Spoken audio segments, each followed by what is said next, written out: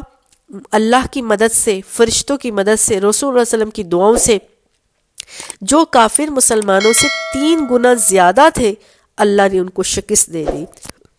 اور ایک روایت میں ہے کہ مسلمانوں نے کافروں کے 70 کو قتل کیا اور 70 کو قیدی بنا لیا۔ یہ ہم سورہ ال عمران میں بھی پڑھ چکے ہیں۔ تو اللہ تعالیٰ نے اپنا وعدہ پورا کیا اس طرح سے۔ آیت نمبر 10 میں ہے وَمَا جَعَلَ اللَّهُ إِلَّا بُشْرَا، اللہ تعالیٰ نے یہ جو مسلمانوں کے ساتھ مدد کی ہے نا، یہ اللہ تعالیٰ خوشخبریاں دینا چاہتے تھے مسلمانوں کو۔ وَلِتَطْمَئِنَّ بِهِ قُلُوبُكُمْ، اللہ تعالیٰ اس سے تمہارے دل کو اطمینان دینا چاہتے تھے۔ وَمَا نَصْرُ إِلَّا مِنْ عِنْدِ اللَّهِ، ہمیشہ جب بھی کامیابی ہوتی ہے، مدد ہوتی ہے، اللہ کی طرف سے ہوتی ہے۔ ان اللہ، بے شک اللہ عزیز حکیم، اللہ تعالیٰ بڑا زبردست اور حکمت والا ہے۔ تو اللہ کہہ رہا ہے یہ جو فرشتے بھیجے نا اللہ نے تمہاری مسلمانوں کو کہا تمہاری مدد کے لیے، یہ اس لیے بھیجے تاکہ تمہارے حوصلے ٹوٹ نہ جائے، حوصلے بلند رہے، تمہیں یقین رہے اللہ کے اوپر کہ جب بھی تم اللہ کے لیے کوئی کام کرو گے تو اللہ اپنی مدد ضرور کریں گے۔ اور اللہ کہتا ہے کہ جو بھی دنیا میں کامیابیاں ہوتی ہیں، جو بھی صلے ہوتے ہیں، اللہ کی ہیلپ کے بغیر نہیں ہوتے، اللہ کی مدد کے بغیر نہیں ہوتے۔ مسلمانوں کو اطمینان آ گیا، یقین آ گیا اس مارکے کے بعد کہ اگر اللہ کی خاطر اپنا گھر بار چھوڑا ہے تو اللہ نے بھی مسلمانوں کو اکیلا نہیں چھوڑا ہے، اللہ نے بھی بے یار و مددگار نہیں چھوڑا ہے۔ اتنے کم وسائل میں، اتنے مشکل حالات میں مسلمان تو گھبرا جاتے، لیکن اللہ نے اپنے ساتھیوں کی، اللہ کے ساتھی ہوتے ہیں نا، اللہ کہتے ہیں مومنین میرے ساتھی ہیں، ساتھیوں کو بھی یار و مددگار نہیں چھوڑا، بلکہ کافروں کے اوپر مسلمانوں کا رعب اور دبدبہ بیٹھ گیا۔ اب اللہ تعالیٰ نے کس کس انداز میں مدد کی ہے مسلمانوں کی، یہ اگلی آیات میں آئے گا۔ آیت نمبر 11 میں اللہ تعالیٰ فرما رہے ہیں اِذْ جب یغشیکم النعاس امنۃ منہ، اس وقت تو مسلمانوں یاد کرو جب اللہ تعالیٰ نے تمہارے اوپر سے خوف کو دور کر دیا، اس خوف کو دور کرنے کے لیے اللہ نے تمہارے پر غنودگی کو نازل کر دیا۔ وَيُنَزِّلُ عَلَيْكُم مِّنَ السَّمَاءِ مَاءً، اللہ تعالیٰ نے تمہارے اوپر بارش کو برسایا، لِيُطَهِّرَكُم بِهِ، تاکہ اللہ تعالیٰ تم کو پاک کر دے، وَيُذْهِبَ عنکم رجز الشیطانی، اور شیطان کی نجاست اللہ تعالیٰ تم سے دور کر دے، وَلِيَرْبِطَ عَلَى قُلُوبِكُمْ، اللہ تعالیٰ نے تمہارے دلوں کو مضبوط کیا، وَيُثَبِّتَ بِهِ الْأَقْدَامَ، اور اللہ تعالیٰ نے تمہارے قدموں کو مضبوط کر دیا، ثابت قدم کر دیا۔ یہی بات جو ابھی ہم کر رہے ہیں کہ اللہ سبحانہ وتعالیٰ نے اس رات بارش نازل کی۔ پہلے تو اس آیت کے شروع میں اللہ تعالیٰ کہہ رہے ہیں کہ اللہ تعالیٰ نے تمہارے اوپر بہت بڑا احسان کیا، اللہ نے تمہیں غنودگی بھیج دی۔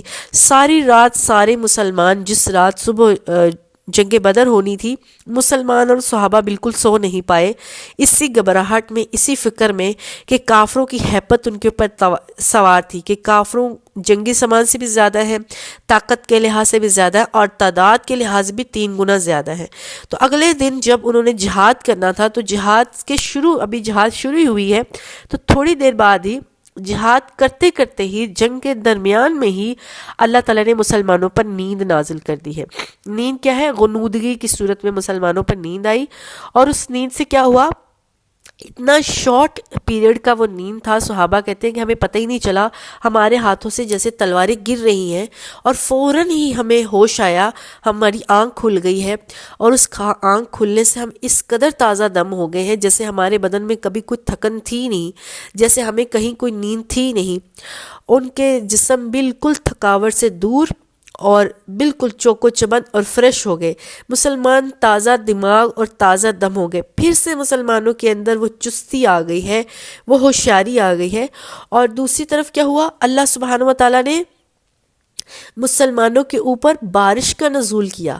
اللہ کہتے ہیں وہ جو بارش آ گئی ہے نا، اس بارش سے کیا ہوا، جو ریت والی زمین مسلمانوں کے لیے کافروں نے چھوڑی تھی، وہ زمین بھی مضبوط ہو گئی ہے، پانی چوس کے وہ بیٹھ گئی ہے اپنی جگہ، اور اس سے کیا ہوا، مسلمانوں کے اندر جو خوف تھا، ایک رعب تھا، وہ چلا گیا۔ شیطان نے مسلمانوں کے اندر وہ جو ڈر اور خوف پیدا کیا ہوا تھا، اس بارش کی صورت میں اور اس چھوٹی سی نیند کے سے اٹھنے کے بعد مسلمانوں کے اندر وہ حوصلہ اور وہ ہمت آ گئی جو کہ ایک مجاہد کے اندر ہوتی ہے۔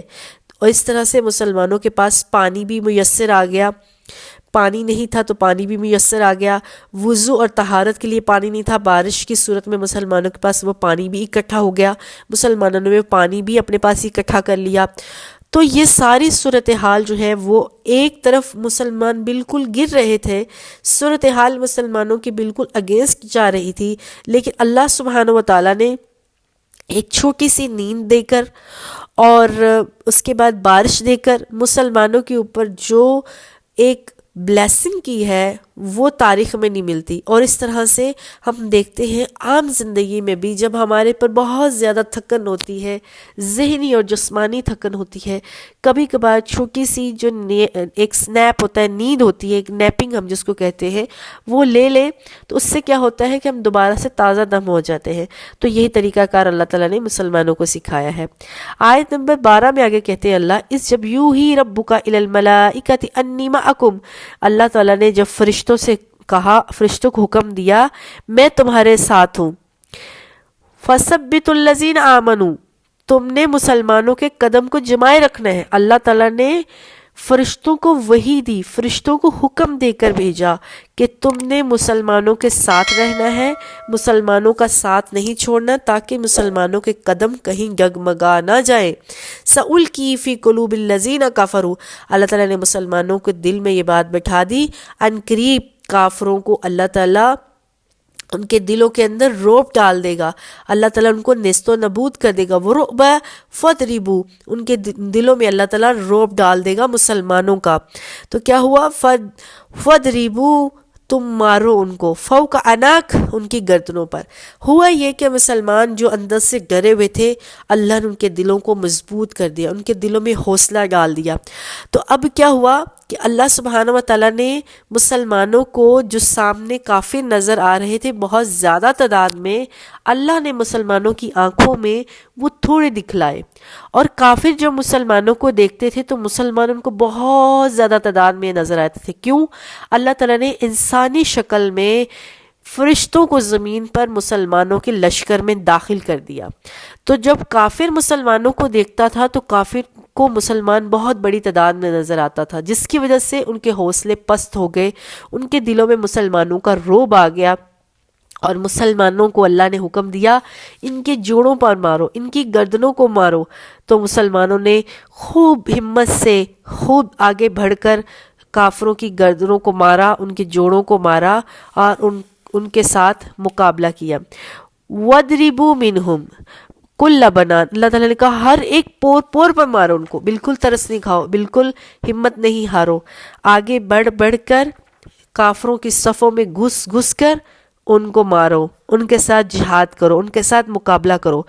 آیت نمبر 13 میں اللہ کہہ رہا ہے ذَلِكَ بِأَنَّهُمْ شَاقُّوا اللَّهَ وَرَسُولَهُ، کافروں کو تم نے یہ سبق کیوں سکھانا ہے، یہ سزا کیوں دینی ہے؟ کیونکہ انہوں نے اللہ اور اس کے رسول کی مخالفت کی ہے۔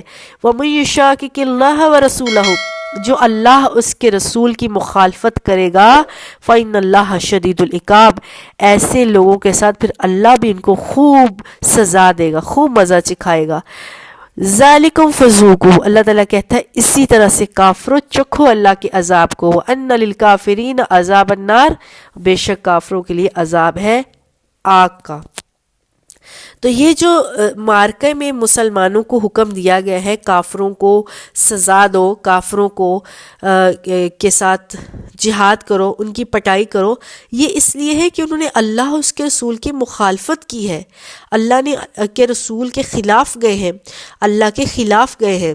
تو یہ ساری بات مسلمان انہوں نے کبھی بھی کوئی بھی جہاد کیا ہے تو تاریخ گواہ ہے مسلمانوں نے کبھی اپنی ذات کے لیے جہاد نہیں کیا، کبھی دفاعی جنگ نہیں لڑی، کبھی سرحد کے لیے نہیں لڑے۔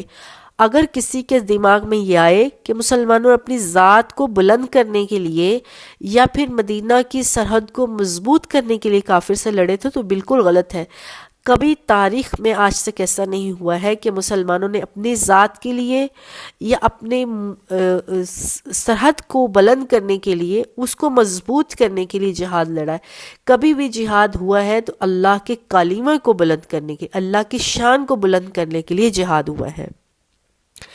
آیت نمبر 15 میں اللہ تعالیٰ کہہ رہے ہیں یا ایھا الذین آمنوا، اے ایمان والو، اذا لقیتم الذین کفروا، جب تم کافروں سے لڑو، کافروں سے جہاد کرو، زحفاً، تو آگے بڑھ بڑھ کر جہاد کرو، فلا تولوہم ادبار، کافروں سے کبھی پیٹ پھیر کر بھاگنا نہیں، ایک مومن کا شان ہی یہی ہے کہ وہ سینہ بلند کر کے جہاد کرتا ہے، وہ کبھی بھی پسپا ہو کر پیٹھ دکھا کر نہیں لوٹتا ہے۔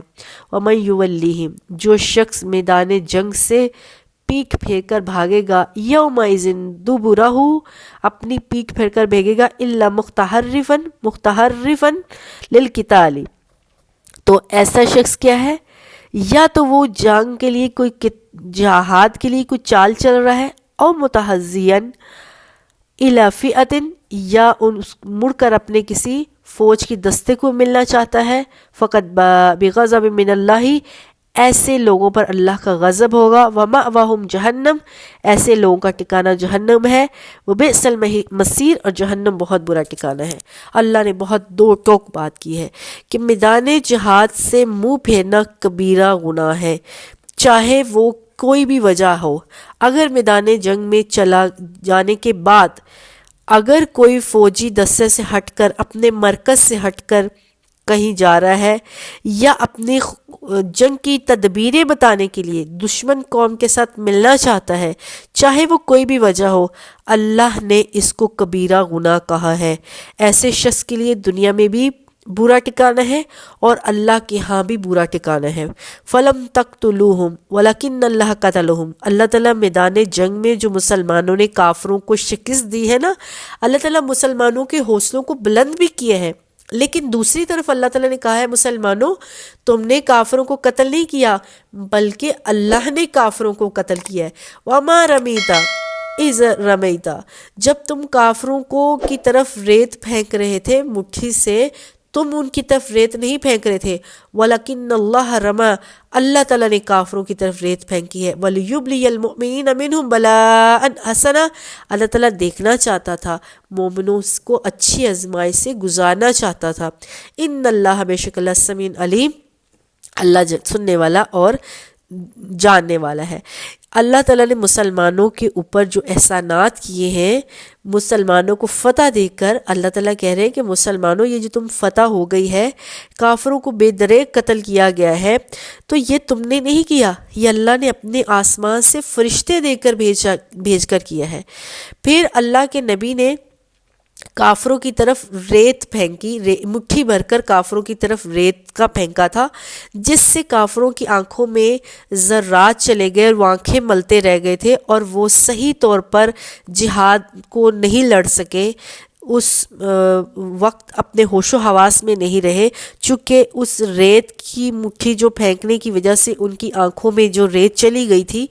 میدان جہاد میں یہ بھی ایک واقعہ ہوا، تو اس سے کیا ہوا کہ ان کو اپنی بات کی صحیح، ان کا ظاہر ہے جسم کا ایک حصہ جو آنکھ ہے وہ صحیح طور پر کام نہیں کر رہی ہے، ان کو بار بار مسلنا پڑ رہا ہے، ملنا پڑ رہا ہے، تو وہ جہاد صحیح طرح سے نہیں کر پائے، جنگ صحیح طرح سے نہیں لڑ پائے۔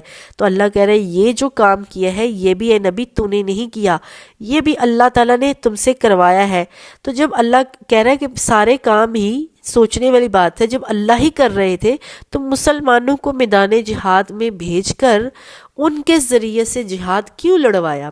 تو اللہ کہتا ہے یہ جو میں نے تم کو آزمائش سے گزارا ہے نا، اس لیے گزارا ہے تاکہ مومنین کی دھاک کافرین پر بیٹھ جائے۔ اور اللہ تعالیٰ نے ایک سویٹ انداز سے مسلمانوں کی آزمائش کی ہے، اور اس آزمائش میں اللہ تعالیٰ نے پورا ساتھ مسلمانوں کا دیا ہے۔ ذَلِكُمْ وَأَنَّ اللَّهَ مُحِنٌ كَيْدَ الْكَافِرِينَ، یہ ہے وہ اللہ، اور اللہ ہی کی تدبیریں ہیں جو کافروں کو کمزور کرنے والی ہیں۔ اللہ نے تمہارا ساتھ دیا، تم نے کافروں کو کمزور کیا، جبکہ تمہارے بس میں مسلمانوں یہ نہیں تھا کہ تم کافروں کے ساتھ جہاد کر سکتے اور فتح پا جاتے۔ آیت نمبر 19 میں ہے، ان اگر تستفتحوا فقد جاءکم الفتح، اگر تم فیصلہ ہی چاہتے تھے تو اب تمہارے پاس آ چکا ہے وہ فیصلہ۔ وَإِن تَنْتَهُوا فَهُوَ خَيْرٌ لَكُمْ، اور اگر تم باز ہو جاؤ گے تمہارے لیے بہتر ہے۔ اگر تم مکہ والوں، اللہ تعالیٰ مکہ والوں کو، کافرین کو کہہ رہا ہے کہ کافروں جتنی تمہاری ہونی تھی اس بدر کے مقام میں ہو چکی ہے، اگر تمہیں فیصلہ چاہیے تو فیصلہ تو تمہارے پاس آ چکا ہے، یعنی تم ہار چکے ہو۔ تمہیں اب چاہیے کہ تم آئندہ کے لیے کبھی سوچو بھی مت کہ تم نے مسلمانوں کے ساتھ جہاد کرنا ہے، مسلمانوں سے پنگا لینا ہے۔ جس قدر تمہاری رسوائی میدان جہاد میں ہو چکی ہے اتنی کافی تھی۔ آیت نمبر 19 میں جو اللہ تعالیٰ کہہ رہے ہیں ان تستفتحوا فقد جاءکم الفتح، اگر تم فیصلہ چاہتے ہو تو فیصلہ تو تمہارے پاس آ چکا ہے، یعنی مسلمان جیت گئے ہیں۔ وَإِن تَنْتَهُوا فَهُوَ خَيْرٌ لَكُمْ، اگر تم آئندہ کے لیے جہاد کرنے سے باز آ جاؤ گے اچھا ہے تمہارے لیے، بہتر ہے۔ وَإِن تَعُودُوا نَعُودُوا، تو مسلمانوں کو اللہ کی طرف سے اللہ کہہ رہے ہیں اے کافروں اگر تم نے دوبارہ جہاد کرنے کا، مسلمانوں کے خلاف جنگ کرنے کا فیصلہ کر لیا نا دوبارہ سے، تو کوئی بات نہیں، مسلمان بھی تمہارے خلاف دوبارہ لڑیں گے۔ وَلَن يُغْنِيَ عَنْكُمْ، تمہارا پھر کوئی کام نہیں آ سکتا، فِئَتُكُمْ شَيْئًا، کوئی بھی جماعت، کوئی بھی لشکر تمہارے کچھ بھی کام نہیں آئے گا۔ وَلَوْ كَثُرَتْ، چاہے تمہاری جماعت کتنی ہی بڑی کیوں نہ ہو۔ وَأَنَّ اللَّهَ مَعَ الْمُؤْمِنِينَ، کیونکہ اللہ مومنین کے ساتھ۔ بہت بڑا فیصلہ اللہ تعالیٰ نے یہاں سنایا ہے، مومنین کو بہت بڑی خوشخبری دی ہے اور کافروں کو بہت بڑا چیلنج دیا ہے کہ جس قدر تھوڑے تعداد میں مسلمان تھے غزوہ بدر میں، اور ان کا بہت بڑا سردار ابو جہل ہے وہ بھی قتل ہو گیا ہے، 70 لوگ مارے گئے ہیں، 70 مسلمانوں نے قیدی بنا لیے ہیں۔ ابھی بھی اگر تم لوگوں کو سمجھ نہیں آئی نا کہ اللہ کا دین ہمیشہ کامیاب ہوگا، مسلمانوں کے ساتھ ہمیشہ اللہ ہے، تو ٹھیک ہے، نہیں سمجھ میں آئی تو ٹھیک ہے، دوبارہ آ جانا، بے شک اس سے زیادہ بڑی تعداد میں آ جانا، اس سے زیادہ بڑی قوت کے ساتھ آ جانا، لیکن تم اللہ کا اور مسلمانوں کو کچھ بھی نہیں بگاڑ سکتے۔ کیوں؟ کیونکہ ان اللہ مع المؤمنین، اللہ مومنوں کے ساتھ ہے۔ اسی لیے تو اقبال نے کہا تھا کہ آج بھی ہو اگر ابراہیم کا امام پیدا تو آگ کر سکتی ہے انداز گلستان پیدا۔ وہ ہے اگر بدر کا مقام اور بدر کا سا ماحول آج بھی اس دنیا میں ہو جائے تو فرشتے جو ہے گردو در گردو، گروہ در گروہ اس دنیا میں اللہ کا نزول لے کر آئیں گے، اللہ کی نصرت لے کر آئیں گے، لیکن ہمیں وہ جذبہ، وہ ایمان دوبارہ پیدا کرنے کی ضرورت ہے۔ وہ بدر کا سا مقام، بدر سا کیا حالات، وہ دعائیں، وہ اللہ سے مدد پیدا، دوبارہ اپنے اندر وہ حوصلے بلند کرنے کی ضرورت ہے، پھر اللہ تعالیٰ فرشتوں کی مدد کرتا ہے۔ تو اللہ تعالیٰ نے تو دو ٹوک کہہ دیا، اللہ مومنین کے ساتھ ہے، لیکن شرط یہ ہے کہ پہلے تم مومن بن جاؤ، اور جب تم مومن بن جاؤ تو پھر سارا معاملہ اللہ پر چھوڑ دو، اللہ پہ توکل کرو، اللہ سے خوب دعائیں کرو، تو اللہ ہمیشہ فتح ہی فتح دیں گے۔ تو اللہ سے دعا ہے ہمیں اللہ پر توکل کرنے کی، صحیح مومن بننے کی توفیق دے، ہمیں وہی ایمان اور وہی جذبہ دے جو کہ بدر کے مجاہدین کے اندر تھا۔ اسی لیے اللہ تعالیٰ نے آسمان سے ہزاروں کی صورت میں ان پر فرشتوں کا نزول کیا۔ آمین۔ والسلام علیکم۔